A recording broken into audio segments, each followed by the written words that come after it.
your pencil and a thinking buddy. Now for a thinking buddy, it's someone that you can talk to, a sibling, a parent. If no one else is available, then get yourself a stuffed animal and be ready to have someone to talk to about your thinking. Okay, before we get started with our lesson, let's have some think time. The first question I want you to ask yourself is, why do great readers ask questions? Take some think time to yourself, then turn to your thinking buddy and share, why do you think great readers ask questions? And if at any time in the lesson you need more think time, please pause the video and jump back in when you're ready. So here are some reasons why great readers ask questions. They ask questions to help us understand a text. Questions help us get excited about our reading. And we use questions to notice when we're confused. So as you're reading, if you have a lot of questions, that means you need to slow down and understand what it is that you're reading. Great readers ask questions before, during, and after reading. And at the bottom, you'll see some of those question words that start our question sentences. Today, we're going to focus on key details. Key details give us information about the main idea. Key details answer questions you have about a text. So when you're asking questions about a text you read, the answer to those questions are actually your key details because they're giving you information about the main idea. I'm going to go ahead and read the top of your first packet. The title says, Ask and Answer Questions About Key Details. Our learning target says, when you ask questions about what you read, answering those questions helps you understand key details in the text. Asking and answering questions can help you find key details in what you read. Key details are important pieces of information. Let's look carefully at the picture of a bird's nest, because pictures can give us information too. What questions could you ask about it? So taking a look at the picture from the text, stop and think to yourself, what questions can I ask about this picture? Once you have those questions ready, turn to your thinking buddy and ask those questions. Don't try to answer them yet, just ask them. Remember, our question words can help us come up with questions to ask. Now let's jump down to our chart. I'm going to read the paragraph at the top. What are some questions you can ask and answer about the picture? In the chart below, answer the what question. Then write a where question about the bird's nest and an answer to that question. So let's look at the first chart. The first section of the chart, under Ask Questions, in the row that starts with who, the question says, who lives in the home? And in the box next to it, for the answer, they wrote just one word, birds. We know we can do better than that, so let's write our complete sentence. If the question is, who lives in the home? The complete sentence would be, birds live in the home. Now let's jump down to our next row. Starting with the word what, the what question that they ask is, what is the home called? Let's use that question and fill in the blank with our sentence starter. The home is called. Stop and think to yourself. Talk to your talking buddy if you need to. And remember, you can always go back to the text, in this case, the picture. In the final row, where it starts with the word where, let's ask a question about the picture using the word where. Remember, the question where means we're talking about a place. Write your question in the box, then answer that question in the next column. Remember, you can pause at any time.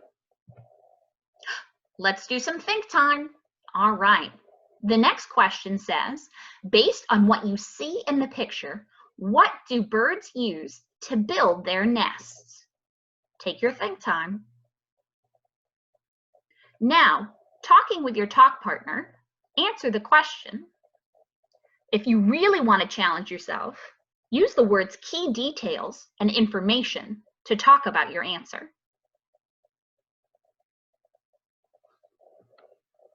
A good sentence starter?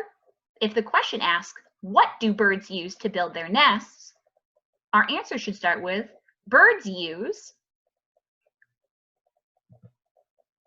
Okay, let's move on to the first text. Before we even get started, let's remember, good readers read their text more than one time. Our first reason for reading is to read to understand. We're going to use those questions to help us make sure we're understanding the text. Before I even start, I'm going to survey the text and look at it. I see the title says Rabbit's Cozy Homes. The title usually tells me the main idea or what the text is all about. So I know this text is going to be about the cozy homes where rabbits live. I also see a diagram or a drawing. I see rabbits. Now I'm starting to ask myself some questions. What questions are you asking yourself? Let's look at one last thing before we get started reading. I see a text box. At the top it says close reader habits. Hey, we're close readers. Let's look at this. Underline key details that tell important information in the article. So as I'm doing my first read, where I read to understand, use your pencil to underline those key details that tell important information in the article. Rabbit's Cozy Homes by Arthur Kent. What animal has long ears and a short, fluffy tail? A rabbit, of course. These small, furry creatures live in meadows. They also live in forests and deserts. Rabbits live in holes in the ground. A rabbit hole is called a burrow. It is used for sleeping and caring for kids or baby rabbits. Rabbits make their homes cozy with grass, feathers, and fur.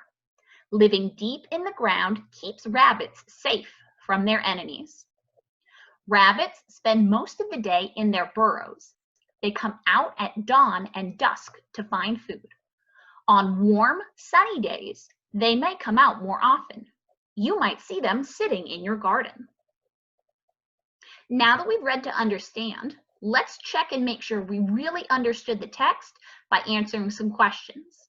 Remember, you should always go back to the text to provide evidence for your thinking. What questions can you ask and answer about the important information in the article? Think. Write questions about the article. Then find the answers in the text. Fill in the answers in the chart.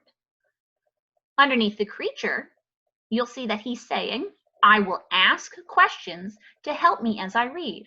I can ask who, what, where, and how.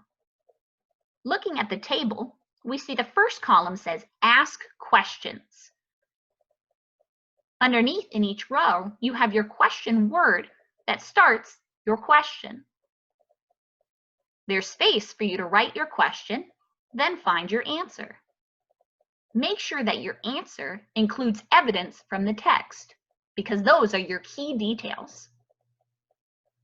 Pause the video now to make sure you can ask and answer your questions. You can always go back and use Ms. Cushing's recording to help you reread the text. All right, let's check our thinking with our thinking buddy. Think of a why question about this article and underline the key detail in the text that answers the question. Ask your partner the question and discuss the answer. Remember, when you're asking a why question, your answer should include the word because. For example, why do we ask questions when we read? We ask questions when we read because the answers to those questions give us key details about a text. Use the text to help you ask a why question. Think about it in your brain. Now turn and ask your thinking partner what your why question is.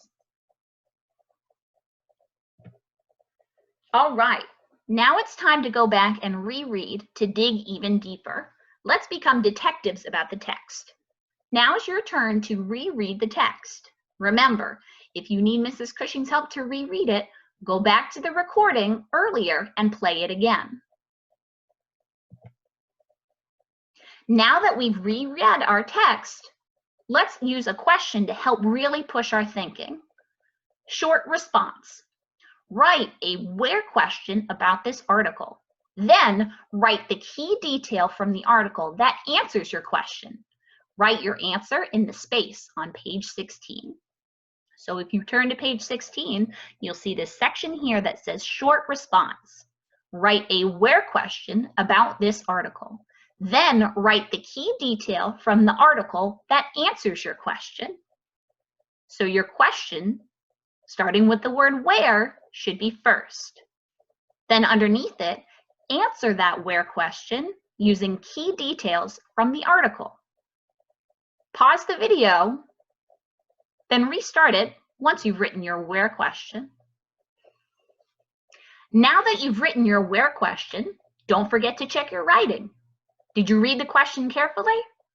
Can you say the question in your own words? Did you use proof or evidence from the text in your answer? Are your ideas in a good, clear order? Did you answer in full sentences? Did you check your spelling, capital letters, and periods? If you did, make sure you give yourself a good job, good buddy. Good job. Okay, so now it's our third time to read. This is where you're going to go back and reread the text one more time for flow. At this point, your reading should be quick, smooth, and right. We call that fluent reading. Go back and practice reading the text one more time. As you read aloud, you can pretend like you're a teacher reading it to your students. Whew, that was some hard work. Go ahead and give yourself a brain break. If you're done for the day, make sure to come back at this point and start the video again. Welcome back. Let's move on to our next text. Our first job is to read to understand. If I'm looking at the text, I'm going to give it a survey. I'm going to start first by looking at the title. The title says, "What am I?" Oh, wow, this text is already asking me a question. And I see a picture next to it, a frog with some red eyes. I bet your brain is already coming up with questions about this text. Let's look at one last thing. The text box. Close reader habits. Why does asking questions as you read help you learn about the red-eyed tree frog? Underline key details in the article. Now Mrs. Cushing will read the article. Read along with me, making sure to ask and answer questions as you read. What Am I? By Ron Friedel. I live on both land and water. I love to hop around. My skin is shiny green. My eyes are bright red. What am I? I am a red-eyed tree frog. My home is the rainforest. This huge, wet jungle is my habitat. What a wonderful place to live. Millions of insects live up in the trees. I grab them with my long, sticky tongue. Crunchy crickets are a favorite. Yum! I am glad that my habitat is so wet.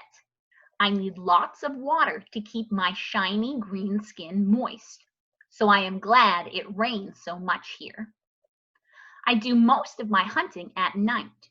In the daytime, I sleep in the trees. My green skin makes me blend in with the leaves. And that helps keep me safe from all the hungry birds and snakes.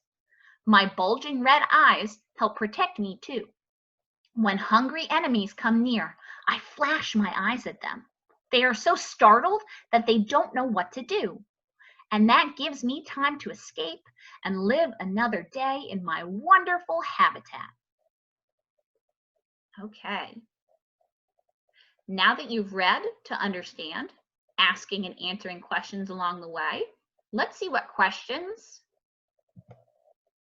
the text has provided for us. Think. Where do red-eyed tree frogs live? Write the answer on the lines below. Circle the information in the article. that helped you to answer the question. Rereading the article will help you answer questions. We knew that already. Go back to the text and find the evidence to support your thinking for where do red-eyed tree frogs live. All right, number 2. Based on what you read in the article, how do red-eyed tree frogs escape from their enemies? Circle 2 answers for the question. Ooh, don't get tripped up. Remember, read all the answer choices, go back to the text to back up your thinking, and cross out any that you know are not right. Circle 2 answers for the question. Okay, let's go back and reread the text, this time ready to dig deep. Go back and give the text a reread. Remember, you can go back to Mrs. Cushing's recording to hear me read it to you again if you need help. Let's get with our thinking buddy. We've reread the article. Now, let's think of another question about red-eyed tree frogs to ask your partner. Talk about the answer and underline the key details that answer the question. Talk with your partner.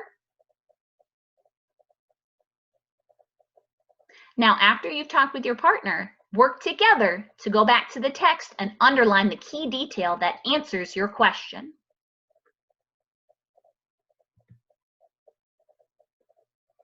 All right, here's our final deep question. Short response. Use information from the article to answer the question below.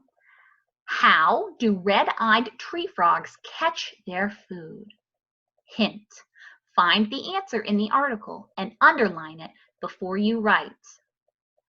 Gather your evidence, come back to answer the question.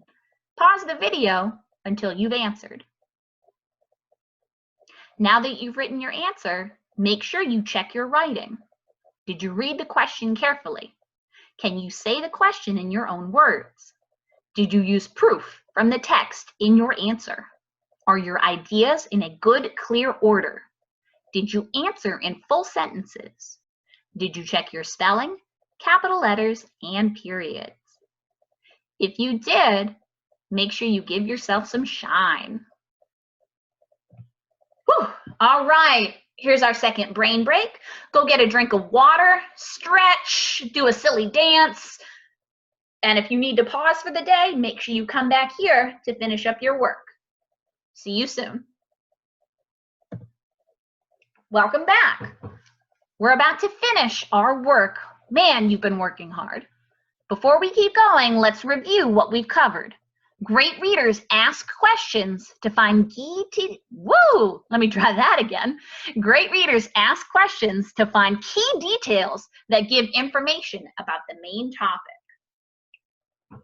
Remember, as we're doing our close reading, first we read to understand.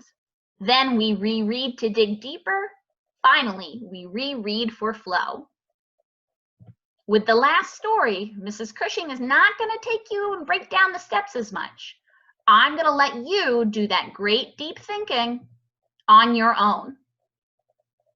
I will read the remaining text and then the final questions.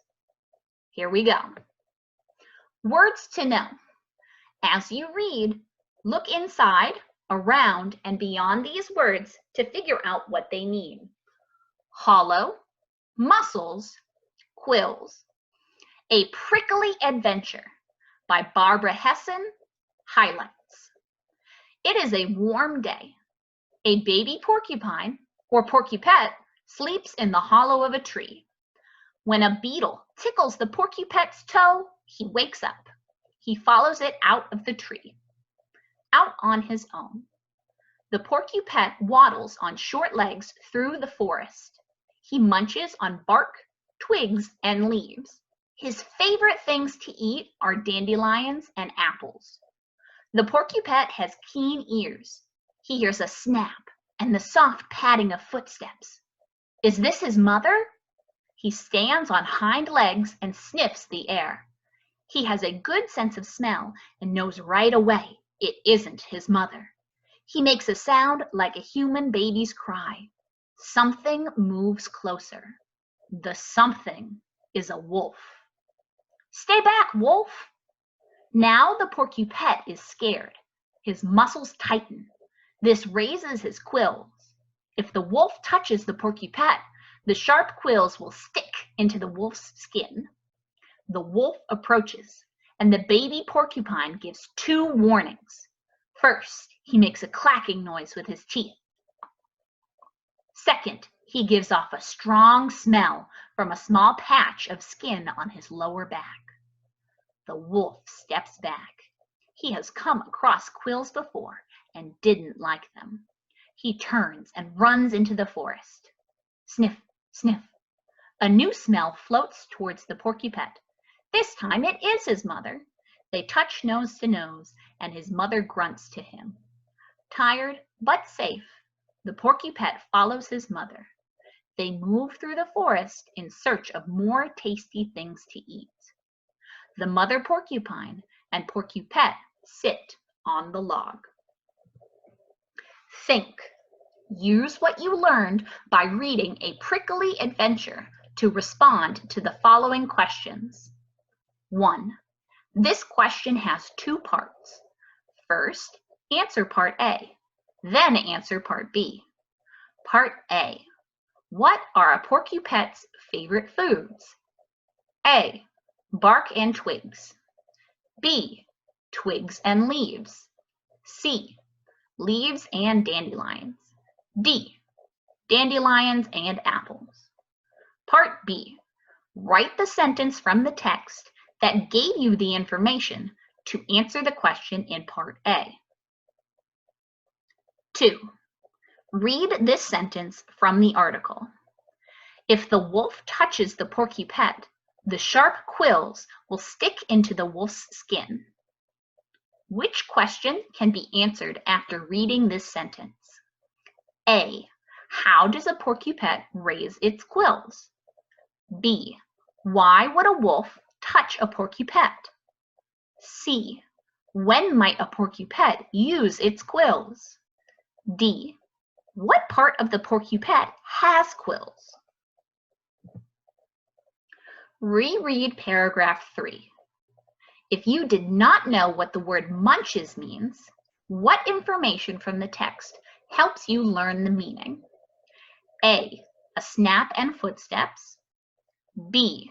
Sleeps in the hollow. C. His favorite things to eat. D. Sniffs in the air. 4. Write a how question about this article. Then give information from the article that answers the question. Your question. Information from the article that answers your question. Write. How does a porcupette protect itself? 5. Plan your response. List key details from the text that tell more about how porcupettes protect themselves. 6. Short response. How does a porcupette protect itself? Use the key details you found in the article in your answer. Learning target. How does asking questions as you read help you understand important information? This is a chance for you to reflect on your learning. All right, now that you've finished up your work packet, your next steps are to come to office hours. You can call or join by Zoom if you need extra help or you want to check your answers. Please make sure you're also doing your iReady and your AR. You can also set up a question journal. If you see on the left, Mrs. Cushing has set up an array where you can keep track of your questions and your answers when you read any text. This would be a great way to apply what you've learned in this lesson to any nonfiction book you read. You might also play Be the Teacher. See if you can teach this lesson to someone in your house. Finally, work on building your reading stamina. If you have books at home, how long can you read and focus on them without giving up. Thanks for tuning in. Please be safe, and remember, your teachers love you, we miss you, and we cannot wait to see you.